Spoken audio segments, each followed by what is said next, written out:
Mr. Clark Savage, happy to have you back, man. How you been? I've been great, man. It's a pleasure being back, Blue Orange, and thanks for having me on board once again. It's always a pleasure. Well, man, I had Um, such a, I had such a blast last time you were here, and like we only just kind of got into it, and so I'm like, we got to do this again, and so I'm happy to see you. and I've been enthusiastically waiting for the opportunity. This weekend, Junior and I are together. We just got back from getting Daddy a haircut, and let's Looking good. see, stopping at Costco, and now we're gonna chill for a little bit. Dad's gonna be on camera here. He's gonna be gaming, and we'll probably go out and have some dinner this evening.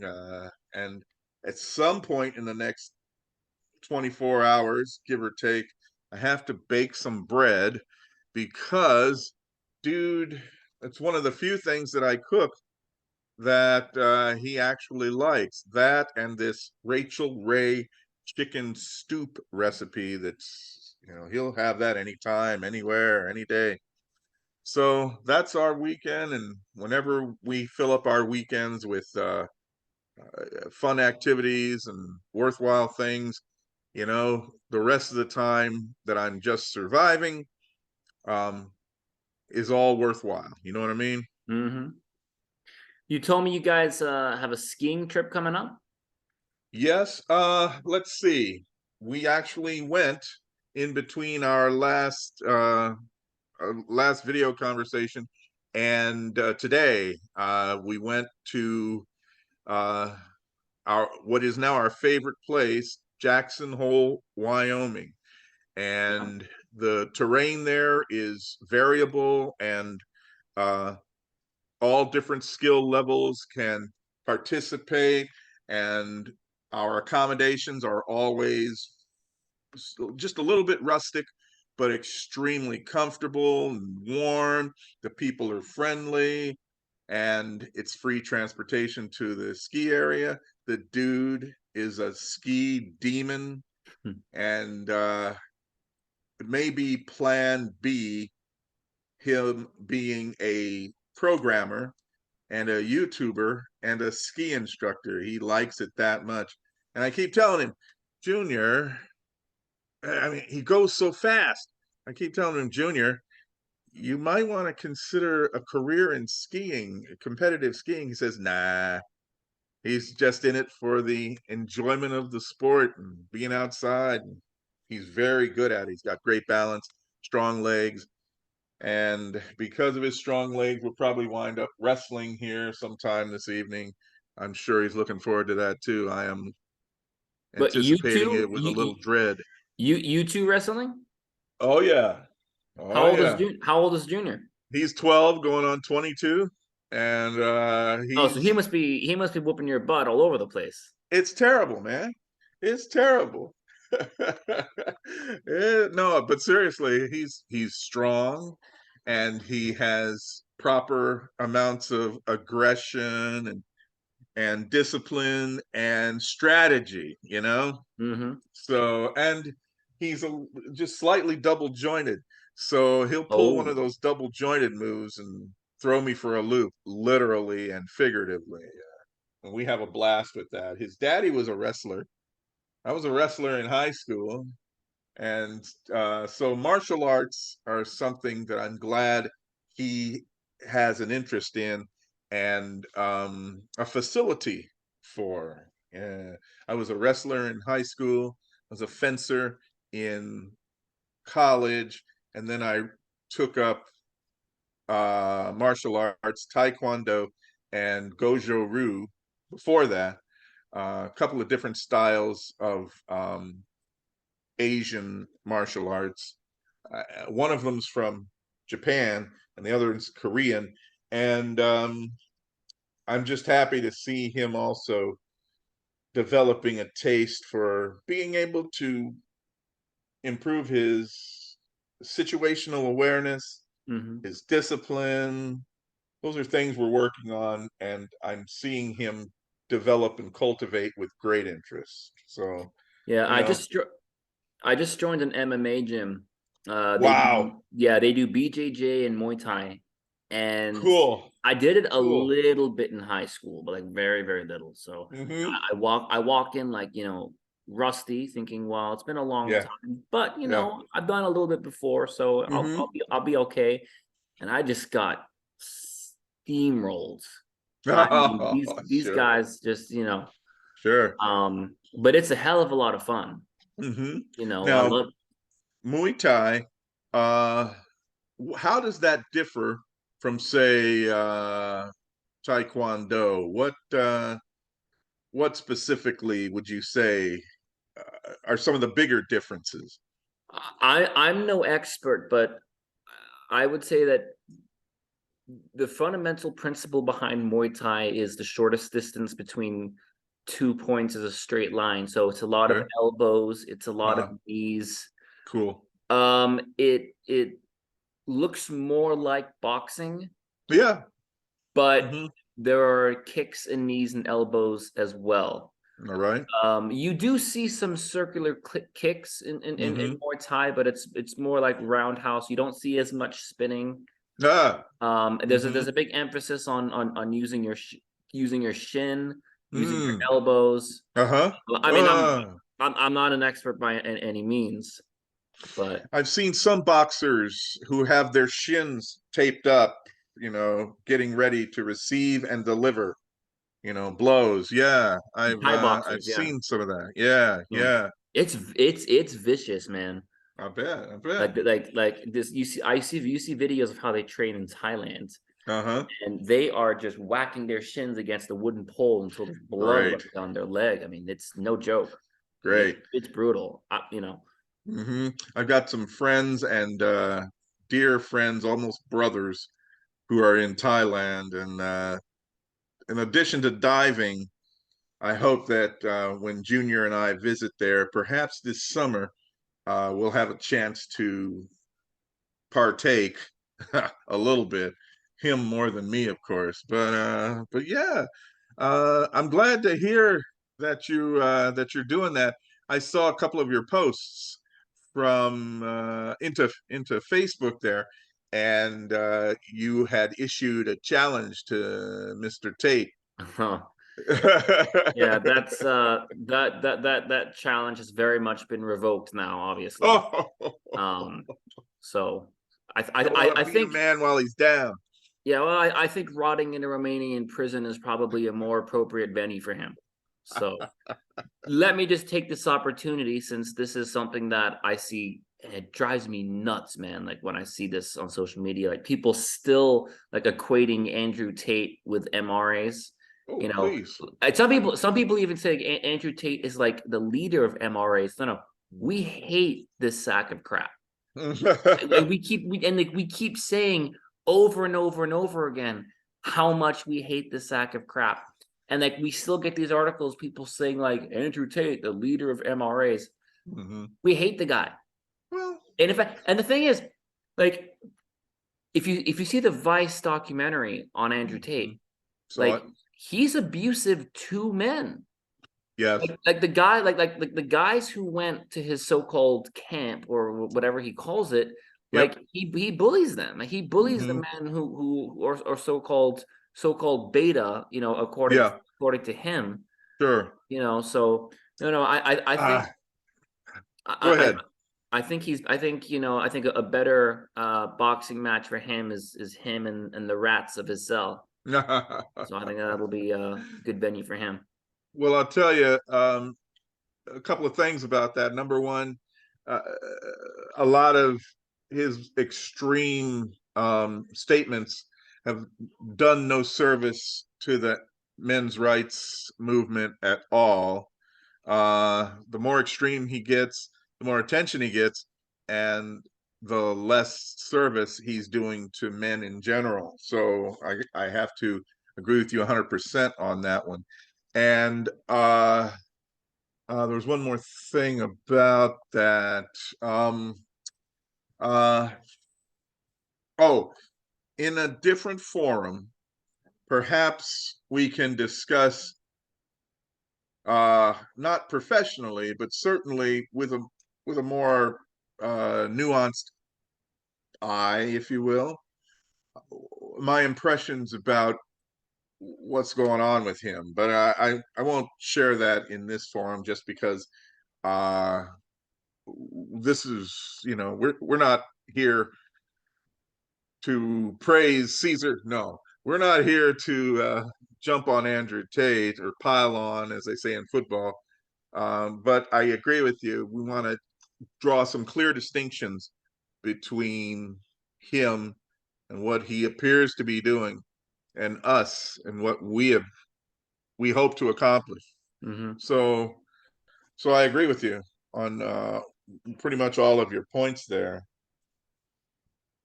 Yeah, the men's rights movement, like for me, and I know for you, it's like if I had a son and he told me that he was an MRA, I would think, great. That You means better believe it. that means he has the right values. That means he has the right morals. And if someone were to ask me, well, how would you feel about your daughter date? Sorry, your daughter dating an MRA? How would you feel? I would say, excellent, I fantastic. would say I would feel very safe with her dating an MRA because that guy has his head on straight. Exactly. Yep, yep, absolutely. And he's not exploitative, and he will not be exploited. And he's, again, situationally aware. He knows exactly what the game is, and he chooses whether to play it or lead it or walk away from it. But if he doesn't have that awareness, if he doesn't have that mindset of, hey, this is not what they were telling me. The truth of this situation is not what they have told us men. If he doesn't have that, then he is prey for rapacious, um, uh, exploitative individuals. Yeah. Mm-hmm. So I agree with you on that one too. Absolutely. I If my son said that, I'd take him out to dinner. Hint, hint. But I'd take him out to dinner anyway. But yeah, I'd love that to hear him say that. Sure. And to be a men's rights activist, in my opinion, is to recognize that men have finally identified their need to be seen as human and to be considered fairly, and their concerns considered fairly, and not all of us cast with a broad net. Each individual man on his own merits, entering the world as a man with all of the ups and downs that involves. And we're just not cannon fodder anymore. To me, that's the biggest thing about being a men's rights activist.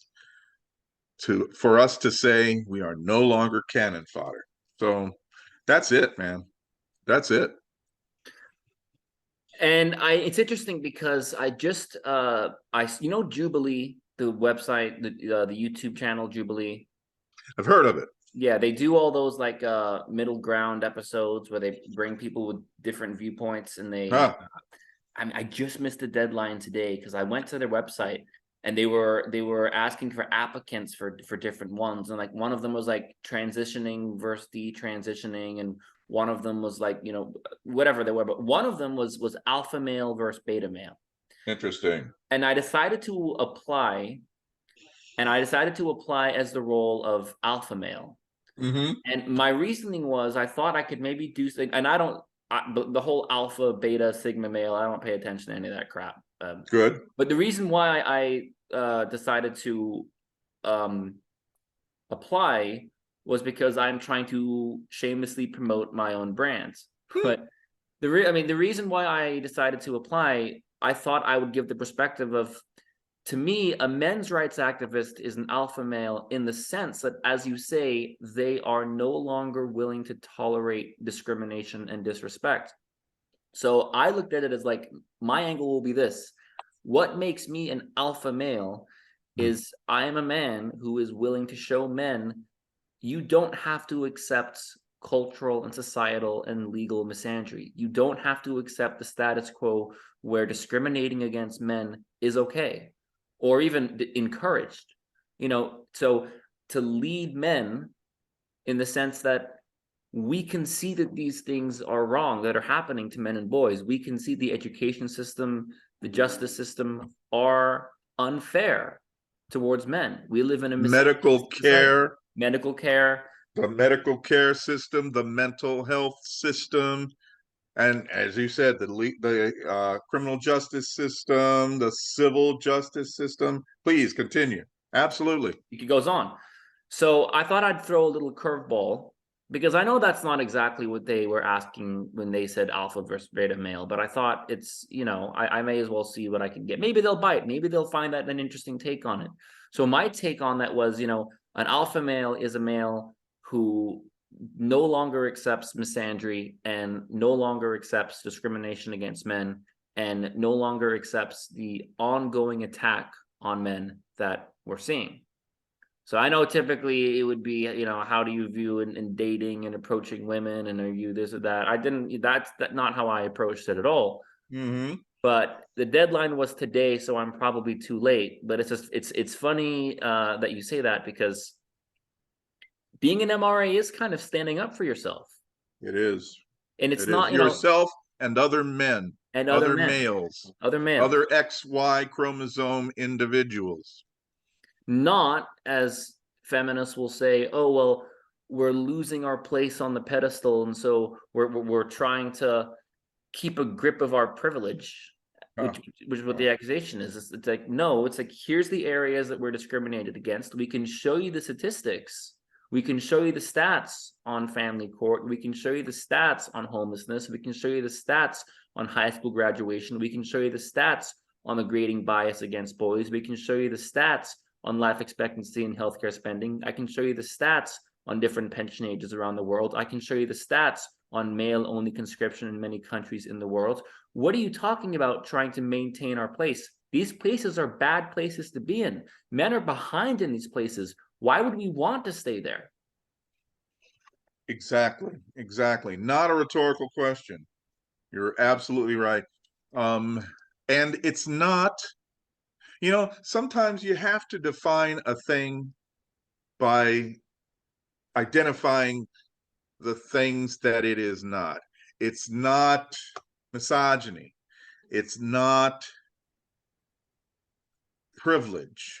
It's not racism. It's not sexism, in as far as you're standing up and demanding an equal consideration. Don't get me started about the pay gap. All right, don't let's not even go down that road. Well, your but son, you're right. Statistically speaking, right? Even putting race aside, which is a whole other thing, we could do another video and a half on that. Young men now earn less than young women.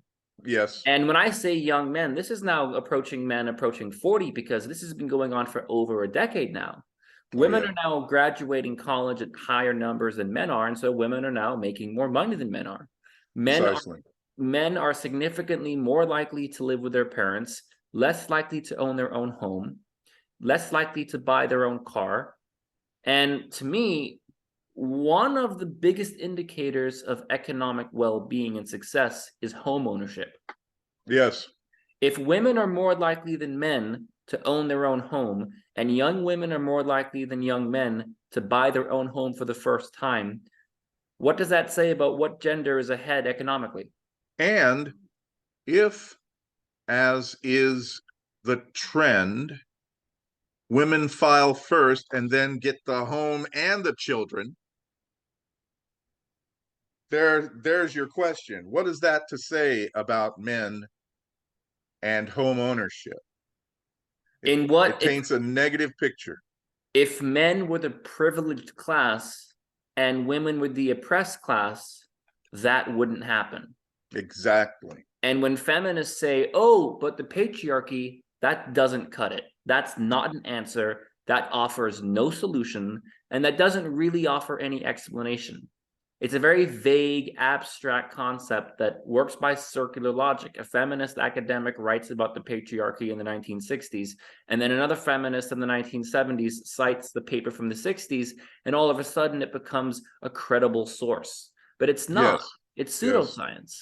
It's not based on anything factual. If you look at what is factual are rates of home ownership. What is factual are college graduation rates. What Yep. is factual is incarceration rates. Yep. That's factual. There's no theory there. I'm not theorizing that men are less likely to buy their own home for the first time. That's factual. Yes. So I look at feminist theory and real world data, and not only do they not gel, but they conflict. They're mutually exclusive from one another. Agreed. Agreed. You and I see eye to eye. We're simpatico on that one. So how do we get other men to see this? Um, And how women, do we? because Go ahead. I want sorry, I'm sorry I keep cutting you off, but I want to make it clear there are many women in the men's rights movement, and there are many male feminists who are very much part of this problem. So this is by no means men versus women, because there Agreed. are many women in the men's rights movement, many Agreed. women who are very valuable members of the men's rights movement. Agreed. Some of them we see every week, Yes, and I am grateful for their presence. very much. No question about it. And your question, how do we get more men to see this? More I people would, see this. I would, I would piggyback on that or dovetail on that, whatever metaphor you want. How do we get more men to recognize this before they're putting a bullet in their mouth or they're standing on a chair with a noose around their neck, or they're like George Bailey on a bridge Christmas Eve?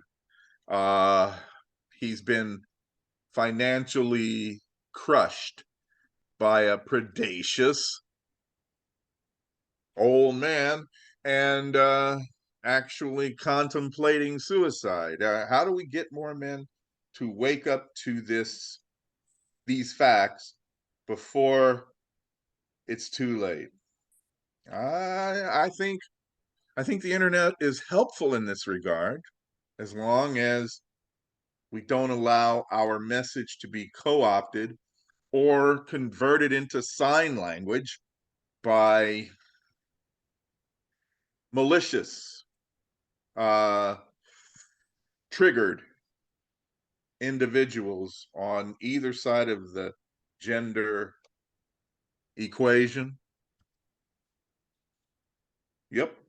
Yeah, and I'm sorry for my camera cutting out like that. No But sweat, man. you're absolutely right. And my biggest concern for the men's rights movement has always been the destruction will not come from outside, the destruction will come from within. And it'll be bad faith actors from within that'll ultimately be the downfall of the men's rights movement. I don't know if you're familiar with Zelensky's work. He was a radical anarchist slash communist in the 50s, and he discussed about how you break apart a social structure of authority, and it's by causing division from within. And Yep. that's I've heard this. Yeah, and that's what I worry about happening everywhere. Really, I mean, it's happening in a way in the United States. If you see how fractured we are, and Yes.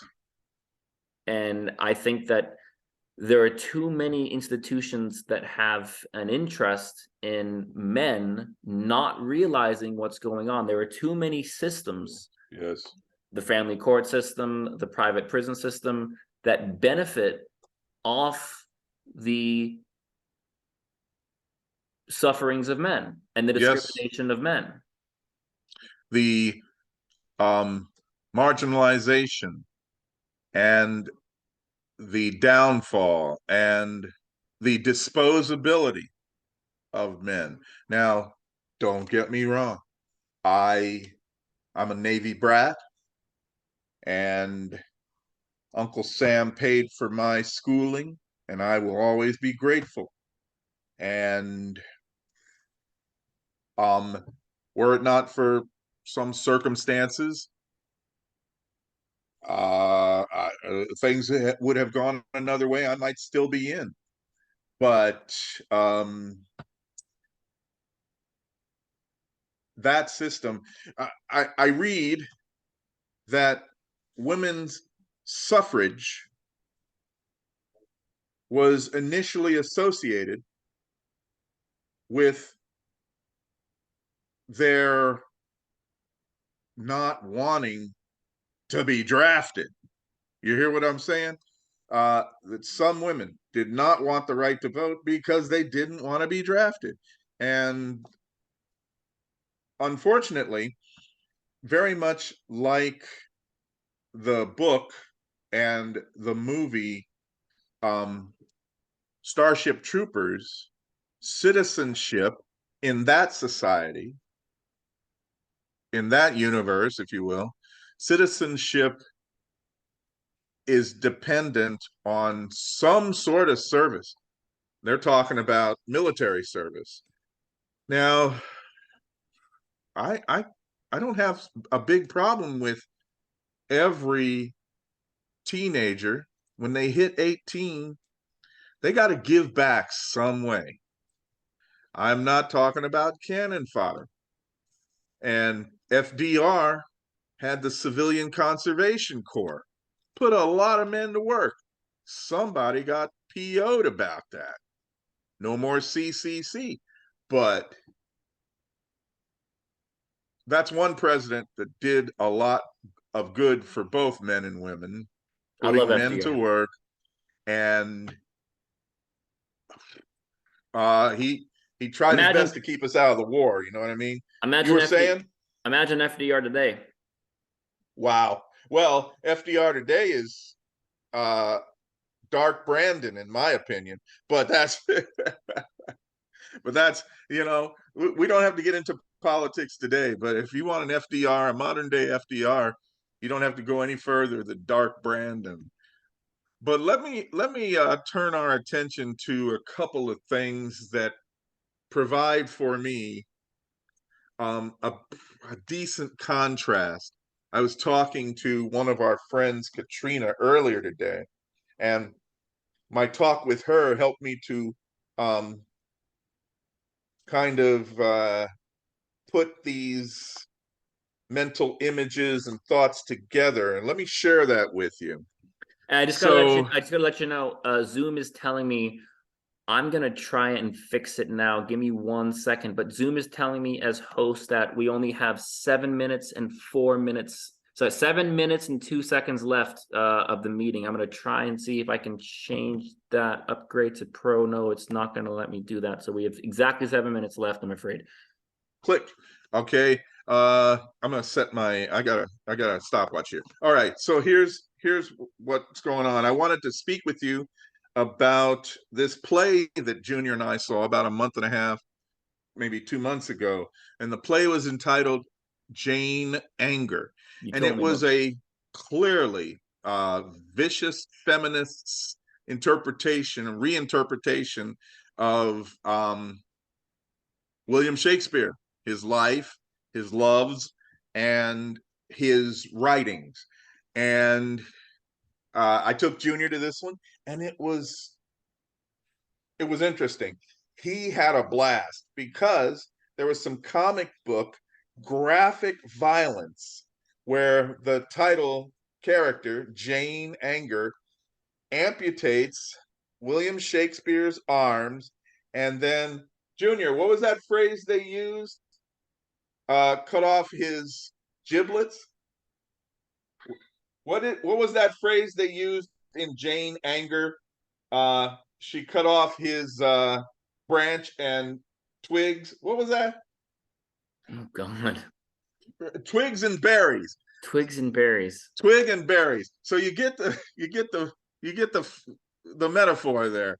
So yeah, so Jane Anger amputates his arms and cuts off his twig and berries and throws him out a window. And then she and Anne, what is her name? Anne, his wife.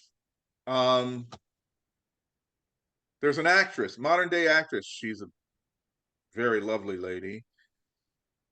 Give me a movie she was in. Anyway, Give me a movie she was in. let's see, Devil Wears Prada. Anne Hathaway. Anne Hathaway. Shakespeare's wife was Anne Hathaway. Got to be a connection there.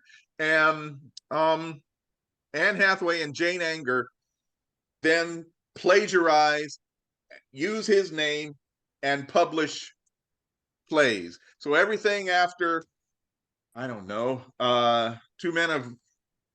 Two Gentlemen of Verona, everything after a certain point was written by these two women rather than Shakespeare. I thought, like I said, that this was a feminist screed, claptrap, poppycock, and balderdash. Now, last night, Hang on. Junior and I mean, went to see. Go ahead. Cutting off his twigs and berries. Isn't that what feminists say is the equivalent of female genital mutilation? Don't they always? Oh yeah. Don't they always make that comparison? Were making fun of it. I mean, oh, you know what? I didn't think about that until just now. This play and this actress got a standing ovation. The author is also touring with the play. The author is the star, and her name is Jane Anger, the character. And yes, they depict male genital mutilation, and it's a laugh riot to them. A comedy. It's a comedy. Can you imagine what would happen if a man wrote a comedy about female genital mutilation? And this is not like one crazy person on Twitter. This is what a group of feminists, an audience of feminists stand up to applaud. Yes, yes. So imagine. So when people are saying, "Oh, well, the indoctrination in schools is not a real threat," what do you think people like that are teaching their kids in schools to think? It's sad. It's sad. And though I have a season subscription and I'll get another one, I was deeply disappointed in this production. I was deeply disappointed. I wasn't hurt. I wasn't confused, but I was extremely disappointed. And confused and disappointed is my metaphor for PO'd. So I was not confused, but I was deeply disappointed. But last night, Junior and I went to see August Wilson's Fences.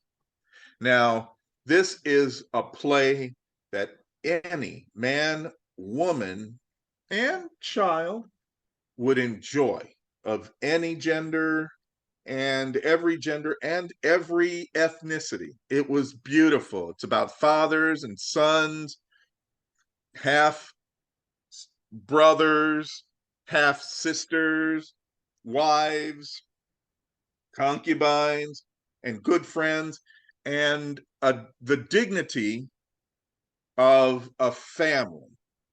And when I was watching this movie, it's almost as if I was taken back to my grandmother's house, both of them in Kansas City and in a small town just outside of Kansas City.